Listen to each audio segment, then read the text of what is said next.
அவருடைய முன்னணி நடிகர்களில் ஒருத்தராக இருந்துட்டு இருக்கக்கூடிய தனுஷ் கடந்த 2013ஆம் ஆண்டில் ஆனந்த் எல்ரா இயக்கத்தில் ராஞ்சனா அப்படின்ற திரைப்படத்தின் மூலமாக ஹிந்தி சினிமாவில் அறிமுகமானார். இந்த திரைப்படம் தமிழில் அம்பிகாபதி அப்படின்ற பெயர்லேயும் ரிலீஸ் ஆனது. ஏஆர் ரஹ்மான் இசையில் உருவான இந்த படத்தின் பாடல்களுக்கு இப்போ வரைக்கும் ஒரு தனி ரசிகர்கள் கூட்டமே இருக்கு. ஆனந்த் எல்ராய், தனுஷ், ஏஆர் ரஹ்மான் கூட்டணி தற்போது புதிய படத்தில் இணைஞ்சிருக்காங்க.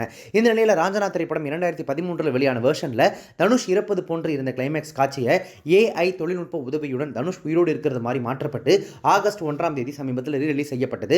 ஆனால் படத்தின் கிளைமேக்ஸ் மாற்றி ரீரிலீஸ் செய்ததை எதிர்த்த படத்தினுடைய இயக்குனர் ஆனந்த் எல் ராய் கிளைமேக்ஸ் காட்சி மாற்றுவது குறித்து என்னிடம் எதுவும் தெரிவிக்கவில்லை, எனது படத்தை அவமரியாதை செய்து விட்டார்கள், நான் மன உளைச்சலில் இருக்கிறேன் அப்படின்னு சொல்லிட்டு கண்டனம் தெரிவிச்சிருந்தாரு.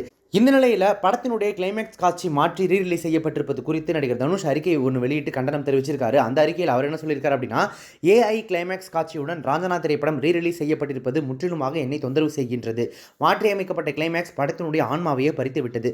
படத்தின் ரீரிலீஸ் சம்பந்தப்பட்ட தரப்பினர் என்னுடைய ஆட்சேபனையையும் மீறி ரிலீஸ் செய்திருக்கின்றனர். 12 ஆண்டுகளுக்கு முன்பு நான் ஒப்புக்கொண்ட படம் இதுவல்ல.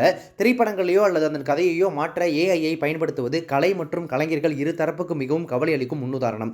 சினிமாவின் மரபை இது அச்சுறுத்துகிறது. எதிர்காலத்தில் இதுபோன்ற நடைமுறைகளை தடுக்க கடுமையான விதிமுறைகள் அமல்படுத்தப்படும் என்று நான் உண்மையிலேயே நம்புகிறேன் அப்படின்னு சொல்லிட்டு என்னுடைய கடுமையான கண்டனத்தை அந்த அறிக்கையின் மூலமாக தனுஷ் அவர்கள் தெரிவிச்சிருக்காரு. படத்தினுடைய இயக்குனர் மற்றும் நடிகர் என அடுத்தடுத்து ராஞ்சனா திரைப்படத்தினுடைய அந்த ஏஐ கிளைமேக்ஸை எதிர்த்து கண்டனம் தெரிவிச்சிருக்கிறது பரபரப்பை ஏற்படுத்தியிருக்கு. அவங்களுடைய கன்சர்ன் இல்லாமல் எப்படி அந்த படத்தை ரிலீஸ் பண்ணாங்க, தனுஷ் கிட்ட ஆல்ரெடி கேட்டு அவர் வேணாம்னு சொல்லி அதுக்கப்புறம் இப்படி அந்த படத்தை ரிலீஸ் பண்ணாங்க அப்படின்னு சொல்லிட்டு ஏகப்பட்ட கேள்விகள் நிறைய பேரால் சோஷியல் மீடியாவில் முன்வைக்கப்படுது.